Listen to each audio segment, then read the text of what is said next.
Hi, students. This is David Padillo sharing some information. We're trying to wind this very short semester down, and while you've been doing well on the assignments, I wanted to try and make everything as digestible as possible as we're winding down. We've had three themes really, which are the native conquest and native communities, black communities, and finally independence. And they're all really part of this larger picture of the Spanish Empire. So if we had more time, we would obviously be able to study things like Latin American art and history and the various interpretations of what the colonial period means. And that's really, by the way, changing. When I was learning first about Latin American colonial history as an undergraduate, it was at the University of California, Berkeley, where there had been a lot of anthropological work done on Latin America. So there was a lot of studies about the native peoples, and that was really an important focus on what Latin America was all about. It was trying to understand how ancient civilizations emerged and their pottery and their warfare and those type of things. But there's really a lot more to it, and it's hard to kind of use any one interpretation, because we have not only anthropology, which is the study of culture, you have archaeology, which is the study of artifacts, and then you have this vast category of history. So the way that I break it down in terms of Latin American history during the colonial period is how the various peoples and the societies interacted within a much larger development of the empire, of the Spanish and Portuguese empires. That these two constructs of organize the societies respectively. They didn't define them. I mean, still we could take the old University of California approach and look at these societies from the bottom up, or we could take the top-down approach and looking at empires, and we really never get at the actual essence of Latin American society. And we just have to kind of look at it from different windows, so to speak, because if you're looking at it from the Spanish perspective, it's valuable in terms of the legacy of having expanded from the Mediterranean society in Europe. The Iberian Peninsula was a part of this ancient European development that centered on trade within the Mediterranean, and it was pretty much locked into that region. And European historians see the expansion of Europe into the Western Hemisphere as an extension of this fervor of trade within the isolated or self-enclosed region of the Mediterranean, which went back to the ancient Greeks and the Roman Empire. So the expansion into the Western Hemisphere kind of recreated all that was going on in that part of Europe, rather than, say, Northern Europe. But it also, that extent of Western civilization was also distilled within the Iberian Peninsula, because that in itself had interaction with other cultures, Africa, Central Africa, Sub-Saharan Africa, that is, North Africa, the East. There was trade with the Muslims and all that. So when we talk about the Spanish Empire, we're really talking about this tail end of this evolution of European civilization.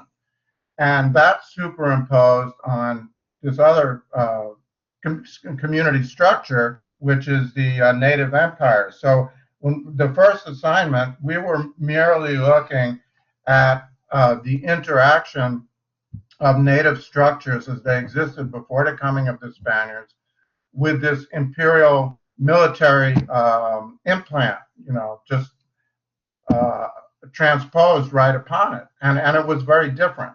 So the essence of the original assignments were to the first week was to just kind of get a grounding on that. And it was very text-centered and very focused on specific highlights of the Spanish Empire and how the native peoples had to conform to it. So institutions were very much important, such as the encomienda institution, which was a kind of an offshoot of the conquerors. In other words, once Columbus and the others had gone to the New World and done the conquering, the next phase of colonization began. So it's really hard to encapsulate all of this theory into the relatively short time that we have. So when we're looking at the native communities, basically the first week was about the native communities and the second week was about Black communities. But so even the concept of community is really misleading, because what is a community, right? I mean, a community is the interaction between something that came before and something that came after.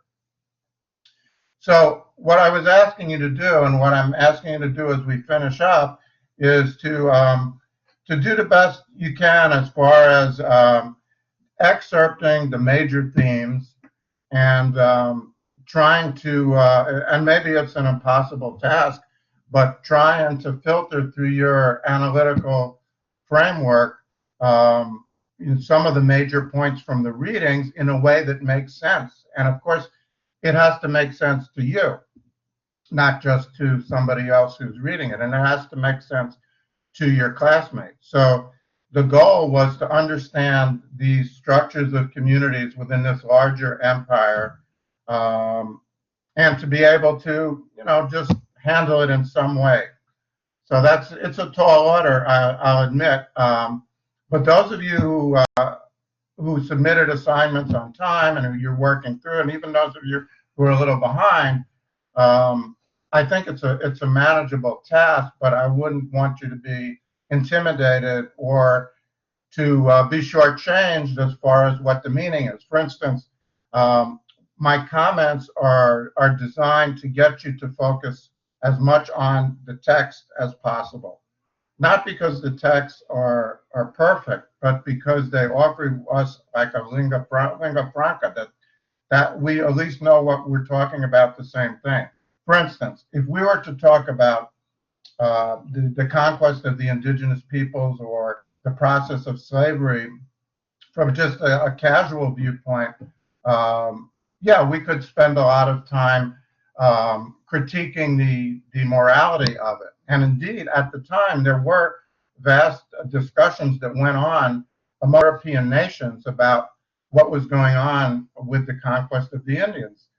Not so much was it moral or immoral, because that language was not, was not the customary one. It was the imperial rivalries were the order of the day. So it's not as if everybody was saying, well, are the Spanish helping the Indians enough, or are they helping? Are they looking out for the African slaves? Now, that wasn't the level of the dialogue, because it was, the emergence of out of the medieval era into, the early modern era of Europe was not a very highly evolved one in terms of, helping, compassion for other societies. It was more like a dog-eat-dog world. And if you go back to the plague of the 14th century, almost a third of Europe's population had been wiped out entirely by the Black Plague. So although it caused tremendous suffering on the indigenous people, Europe itself had undergone a tremendous destructive period within relatively recent memory. So the terms that we use now for well, are they helping the Europeans? Are they helping the Africans? Really they weren't part of the vocabulary of what was happening. But there was a concern, and I'm sure as you're reading this stuff, it's very common to say, well, how could the Spanish do this? Or, how could they, how could history be so cruel? But the essence of it is that it was pretty much an accepted practice, and the Spaniards did come under under critique by the British for being excessively cruel. But the British themselves, were equally ruthless in slave trade and the prosecution of the native peoples. It's just that they were competing under many different religious terms. The British and the Spanish. So, and my point is that in the British world, the English-speaking world, there was something that developed to encompass all these tragedies, known as La Leyenda Negra, the Black legend. In other words, the British said what the Spanish did to the indigenous people was worse than anything that they had themselves had done. Now, this was merely, more of a political argument than anything else.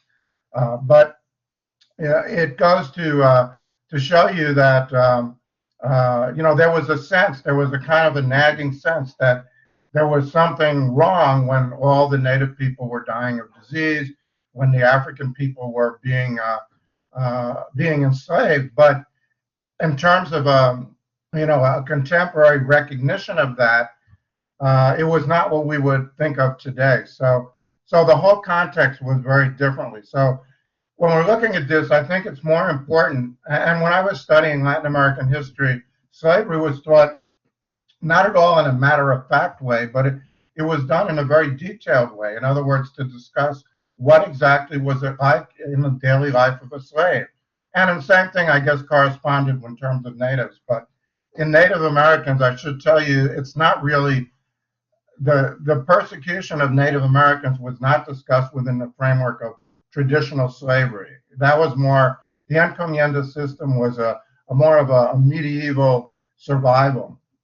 But in terms of African Americans and African throughout the New World, there was an awareness that, of course, this was something that was, it was an atrocity, but it's something that needed to be studied in detail. So what we're doing in the second assignment, for instance, with African Americans, is looking at all the gory details, trying to parse everything of what happened and why it happened, and emerge with some kind of a narrative that explains something about the period. And most likely, the most profitable intellectual outcome is to understand something about the relations of empire. You have the Spanish, who are on the top of the hierarchy, the racial, economic, political, labor force, etc., and the other groups who are at the bottom. And they're really, there was something in between. There were intermediary groups, but it was by definition a very oppressive system. So that's one thing I noticed reading through a lot of your comments is, you were kind of, you didn't really get into it too much, because I was trying to keep everybody on track with, okay, well, what actually happened? Yes, it's terrible, it's an atrocity, but what actually happened? What was the purpose of why the Spanish were there? What were the natives trying to do? And, admittedly, we can only get glimpses of it. We don't know all the instances of when the natives rebelled against the Spanish. We know that there were revolts all the time, and the Spanish usually wiped them out. And similarly with African slavery, the transatlantic slave trade was tremendously brutal, and we don't know what happened on the ships. We kind of can look at demographic outcomes. We know people died, but we don't understand the daily lives of somebody, say, who was brought and sold onto a Portuguese vessel and spent months before arrival to the New World. But we know what the institutions look like. So the outcome, as students of this, and 3 weeks really is not sufficient time to understand all that's happening. But if you can emerge with the idea of, okay, what happened with the indigenous people? What happened with the Black communities? And finally, here we are this week with the resolution of this whole question of empire. That this was the downfall, this final chapter, we're kind of fast forwarding to the end to look at how the empire resolved itself. And in effect, it fell and it almost virtually disintegrated. Now, it was not a direct relationship between the first two factors. In other words, the condition of the Indian peoples and the condition of the African peoples, there was no like direct link to that's why the Spanish Empire ended. But there were accumulative forces that were so burdensome on Spain that could really no longer sustain itself as an empire. So what we're looking at for this final week are some of the forces that were evident. What were some of the ripples that we're seeing in the regime crumbling? So the first source for this week looks at the Tupac Amaru revolt, which occurred in the late 1700s. It was kind of an isolated event, but it kind of presaged the fall of the Spanish Empire. And that's what I was asking you. That's what I'm asking you to look at in terms of your discussion board piece for this week. I'm not asking you to go outside of the realm of the text, but I do want you to know that there was a whole nother history that occurred. It was not, in other words, although slavery did not cause the downfall of the Spanish Empire, it was related to it because slavery really could not sustain itself. And the enslavement of the native peoples, the virtual enslavement of the native peoples, was bound to cause resistance. Now, in the early centuries, in the early years of the conquest, the Spanish military might was just insurmountable. But remember, we're going from the early 1500s to the late 1700s, and within that time, there was a tremendous resurgence demographically of the Indian peoples. I mean, their numbers had been destroyed tremendously by smallpox and other diseases that were brought by the Spaniards. And within a generation or two, the population of Mexico, for instance, went from maybe 20 million at its height to about 1 million people. But over time, people, it was restored. The demographics were restored, but the communities were not, kind of static in their structure.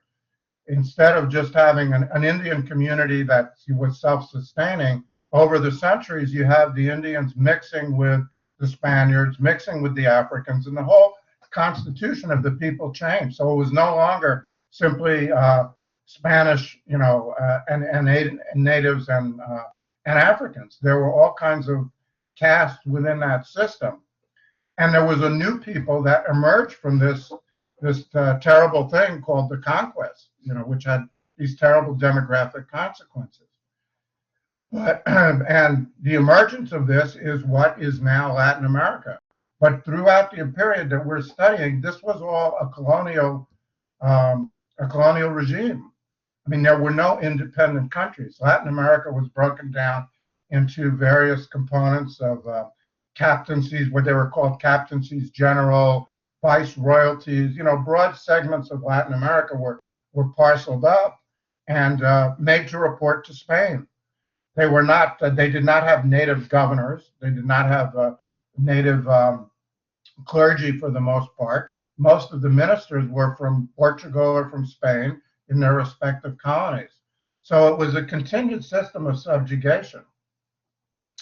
What's important about the final period, the final episode, is the fall of the Spanish Empire and the Portuguese Empire, where that there was a role that was played by the indigenous people in that. And you can see that, briefly in the episode of the Tupac Amaru revolt, and more vividly in the actual conduct of the wars of independence.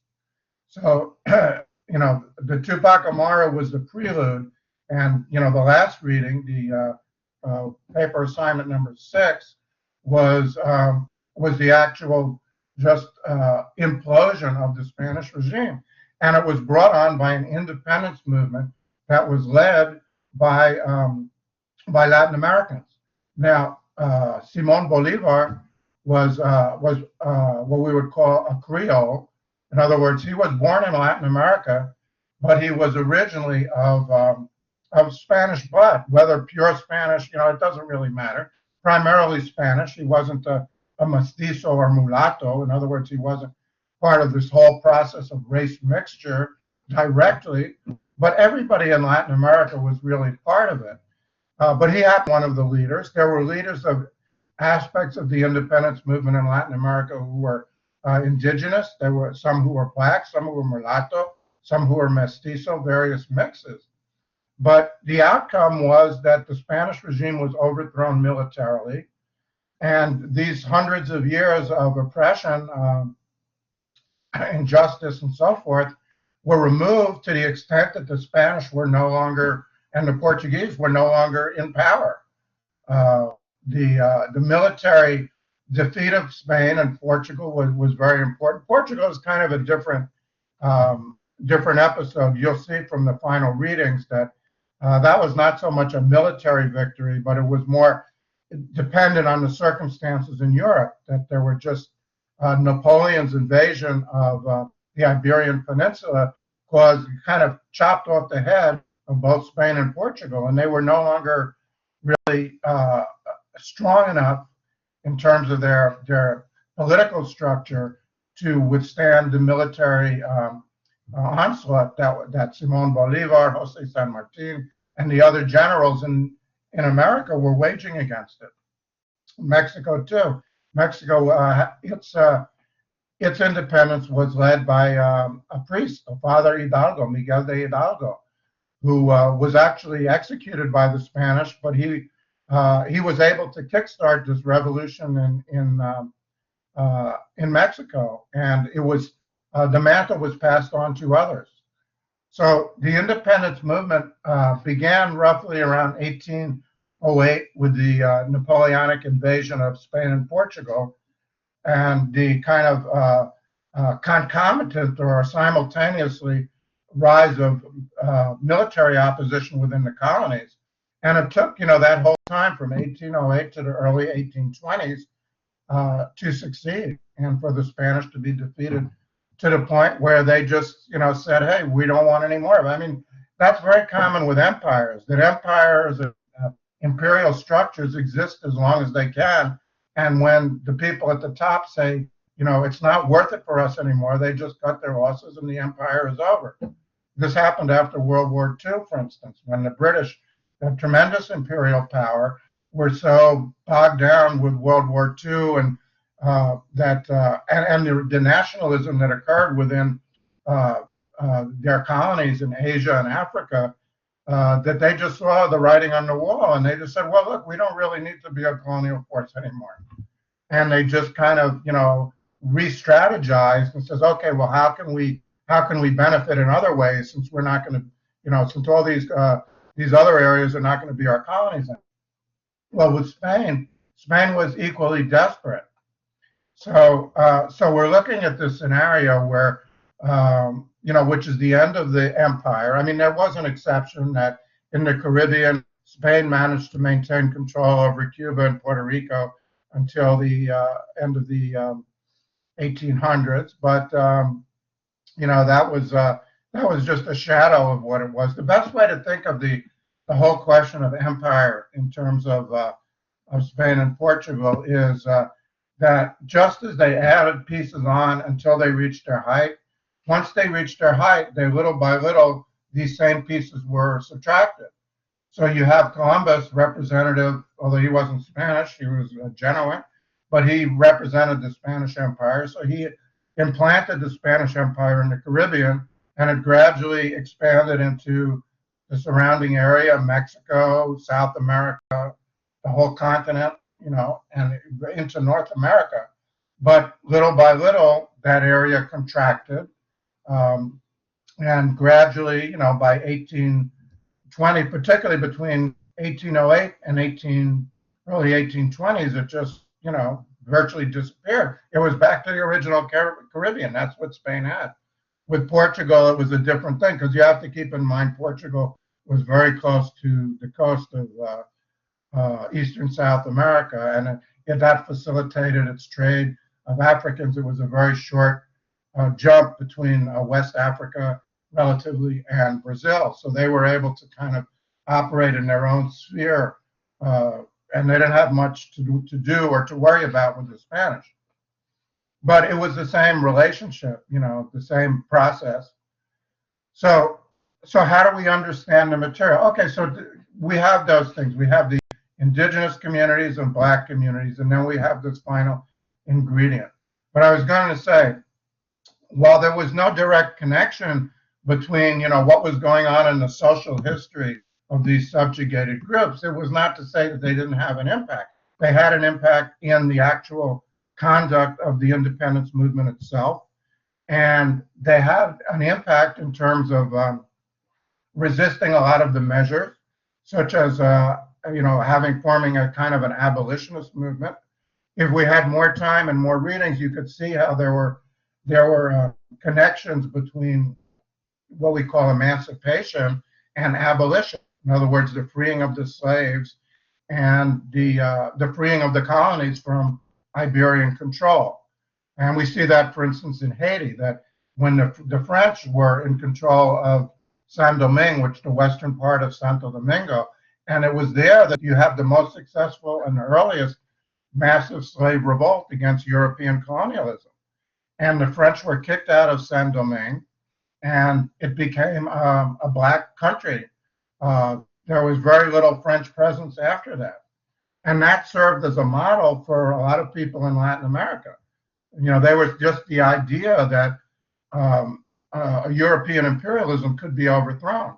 And that was in the late 1700s. And of course, you have the case of the United States. The United States was formed out of the British Empire, and that in 1776, and even before then, 1765, with the opposition to taxation policies, the Stamp Act, and the whole revolutionary movement was a movement. It was an anti-monarchical movement. It was also an anti-imperialist movement. So people in Latin America, like Simón Bolívar and his contemporaries, looked at what was happening in the United States, looked at the overthrow of the British, looked at the success of the Haitians ousting the French from Saint-Domingue, and looked at their own grievances and began to formulate a plan for overcoming this whole what they had known as their reality for many centuries. So there are a lot of ties between all this, but we really don't have time to connect everything. But when you look at the imperial structure of Spain, it had a very strong legacy because it imposed, and it would be too simple-minded to say that it imposed its concept of whiteness, because Spain was not as white as other areas in Europe. I mean, Spain had a 7th century occupation of the Moors from North Africa. Spain had a very strong influx of Muslims and of Jews, which it had been trying to, quote, purify through the Inquisition and many other measures. So Spain was a kind of, it was an imperial country, let's say. And yes, I mean, racism was a part of it, to be sure.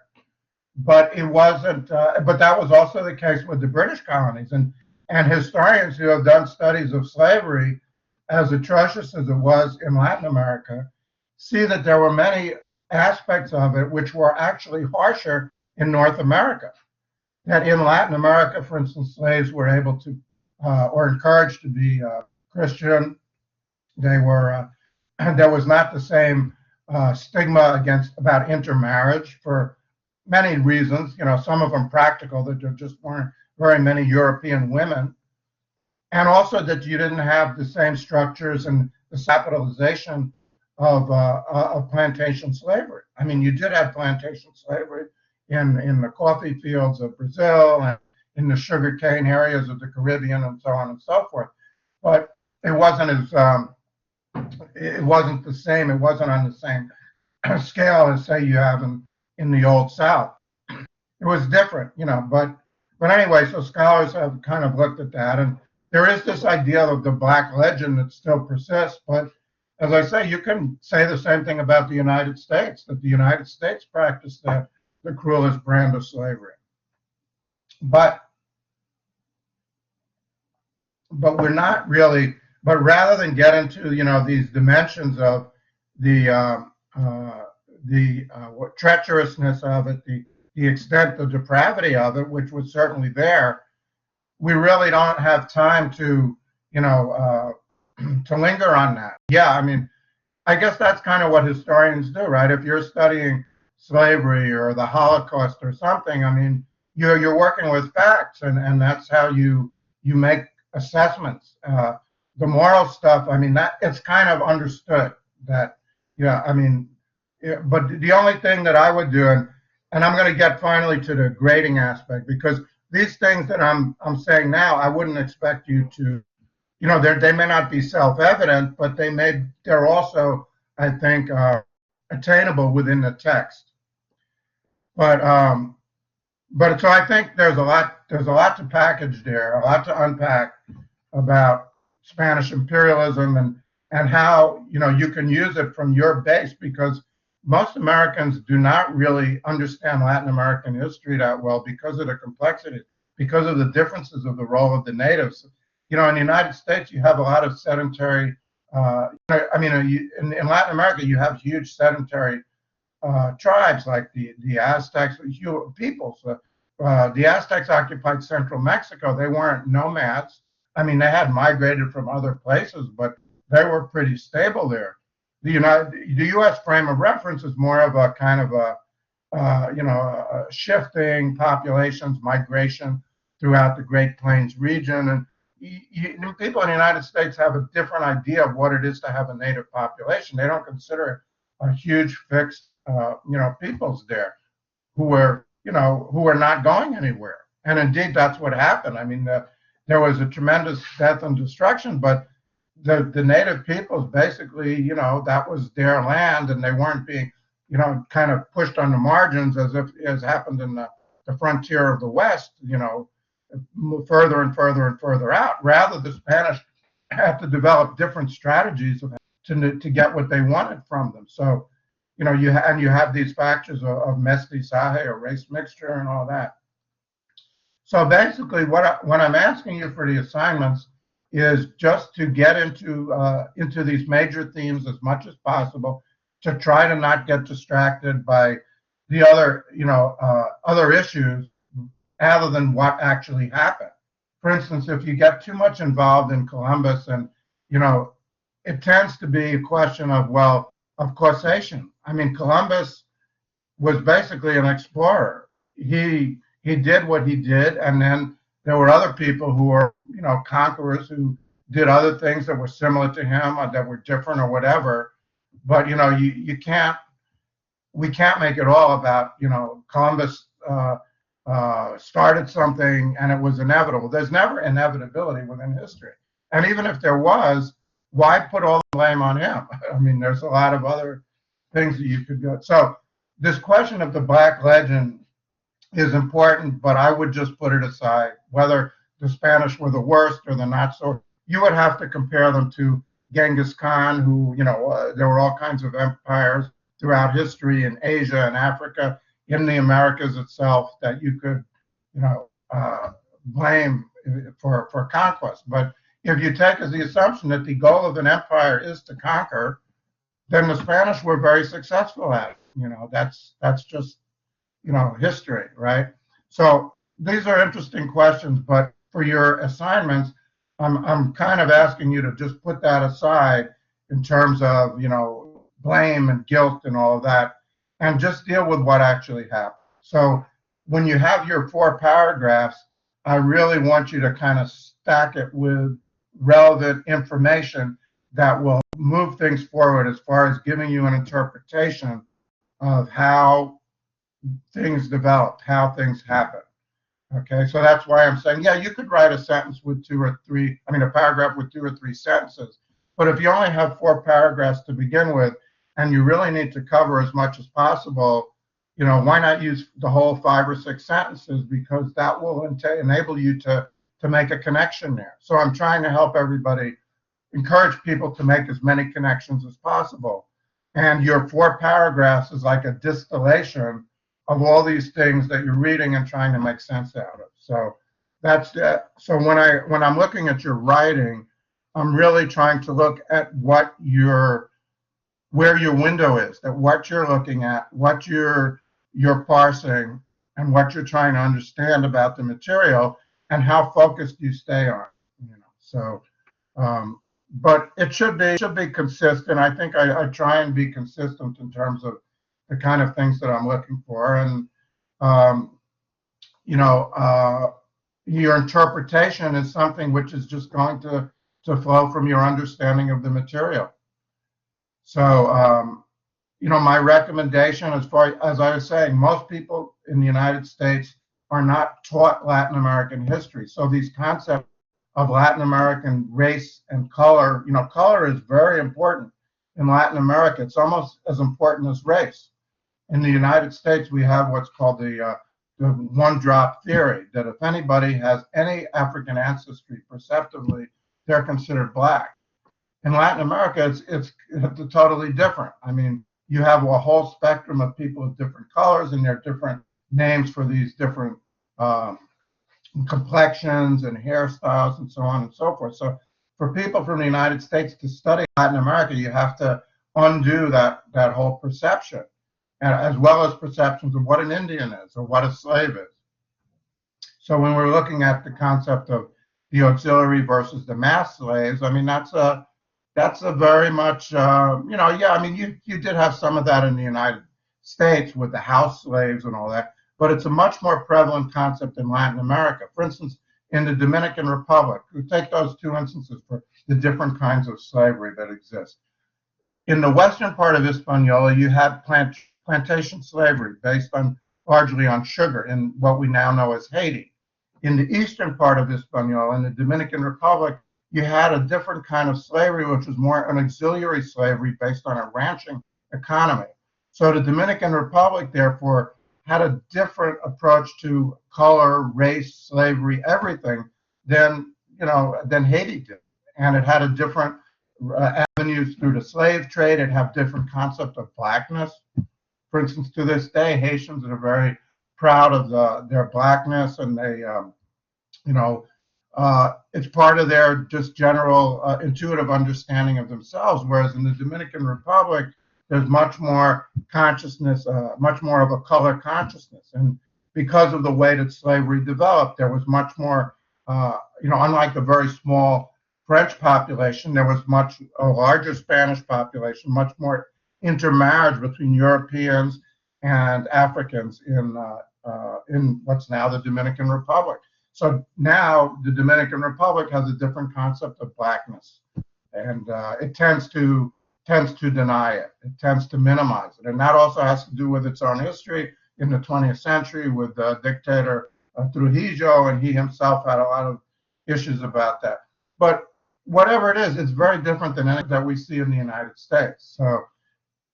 So when you're studying Latin America, you're dealing with all the unfamiliarity of these concepts.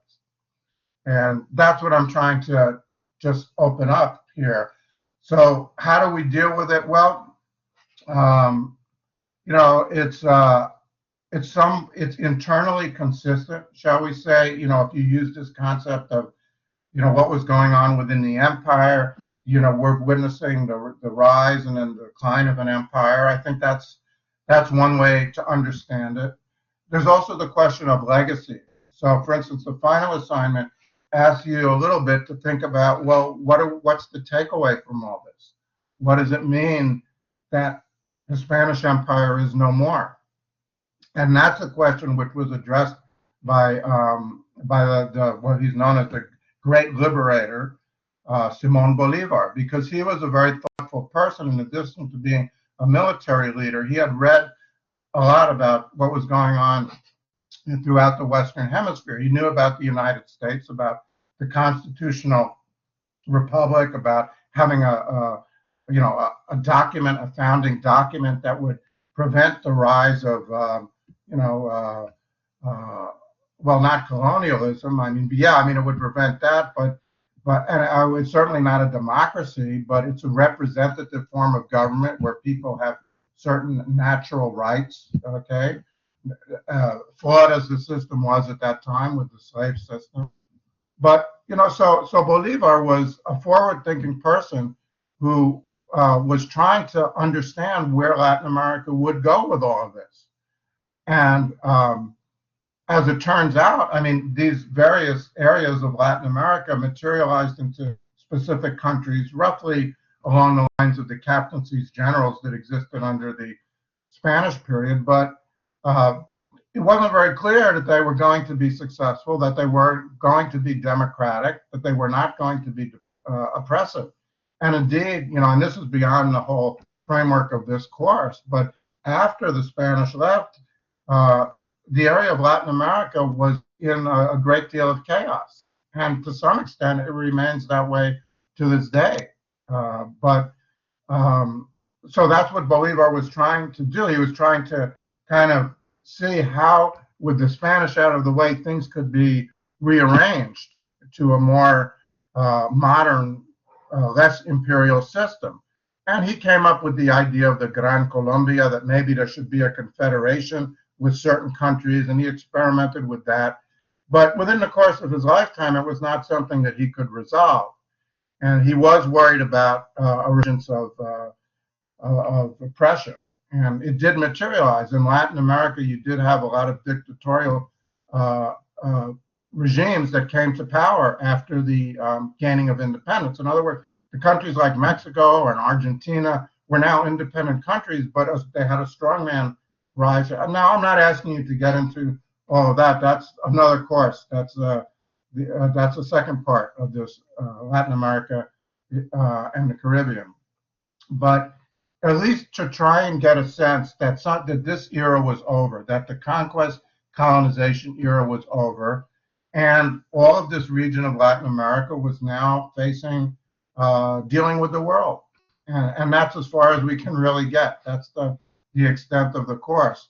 But there are important legacies. So, for instance, we got a little bit into the culture that the bringing in of the transatlantic slave trade changed the cultural makeup of Latin America. I mean, that's a very profound movement. The introduction of millions of people into the continent, not counting the Iberians, was a very huge change. And that's one of the things that was a legacy of this whole period. The introduction of African culture, African survivals, and so forth. But anyway, as always, I'm not asking you to go beyond what the readings are, just to try and maybe get some context, get some feel for it.